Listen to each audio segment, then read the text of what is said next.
చేయుచున్నాడు. శాంతికరమైన జలముల యొద్ద నన్ను నడిపించుచున్నాడు. నా ప్రాణములకు ఆయన సేద తీర్చుచున్నాడు.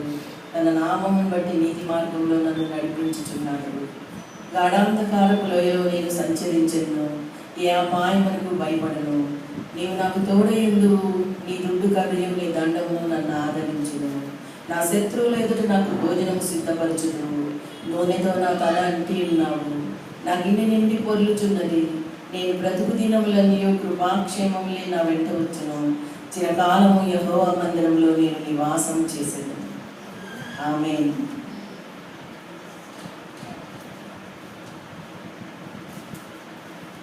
మరి ఈ కీర్తనం దావీదు మహారాజు తను గొర్రెల కాపరిగా ఉన్నప్పుడు దేవుని స్తుతించుచు రాసిన ఈ కీర్తన.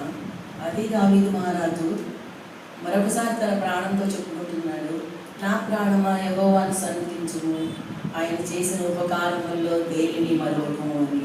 మరి ఈ దినము నేను నా ప్రాణంతో చెప్పుకుంటున్నాను, నా ప్రాణమా యెహోవాను సన్నిధించుము, ఆయన చేసిన ఉపకారముల్లో దేనిని మరొకము అని. మరి నా సాక్ష్యం అయితే నేను త్వరగానే ముగించేస్తాను.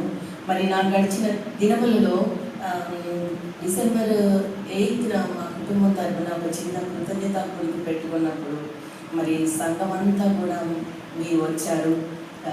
నా కుటుంబం యొక్క సాక్ష్యాన్ని మీరందరూ కూడా విన్నారు. దాన్ని బట్టి నేను ఎంతగానో స్తుతిస్తున్నాను దేవుని.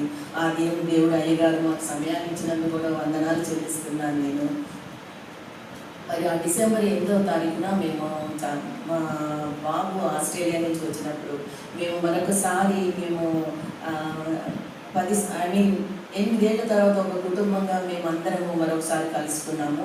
బాబు 8 సంవత్సరాల తర్వాత రావటం వల్ల మరి మేము మా ఇద్దరు బిడ్డల కుటుంబాలను కూడా దేవుడు వారికి బిడ్డలను గురించి దీవించి మమ్మల్ని అందరినీ కూడా ఒక కుటుంబంగా దేవుడు స్థిరపరిచిన దాన్ని బట్టి మరి ఆ దినము నేను దేవుని మందిరంలో మేము కృతజ్ఞతా కుడికి పెట్టుకొని దేవుని స్తుతించడానికి నిజంగా మరి దేవుడు మా జీవితాల్లో మాకు ఇచ్చిన ఆ సమయాన్ని బట్టి నేను దేవుణ్ణి ఎంతగానో స్తుతిస్తున్నాను. మరి నేను నా భర్త గారు కూడా ఈ విషయంలో నిజంగా బిడ్డలు వచ్చినప్పుడు దేవుని మందిరంలో చేసుకోవాలని మేము అనుకున్నప్పుడు నిజంగా మా ఆలోచన యావత్తును సఫలపరిచిన నా దేవునికి నేను ఎంతగానో స్తుతిస్తున్నాను, నేను ఎంతగానో మహిమపరుస్తున్నాను. నిజంగా ఆ దినము నా జీవితంలో నేను మర్చిపోలేని దినము.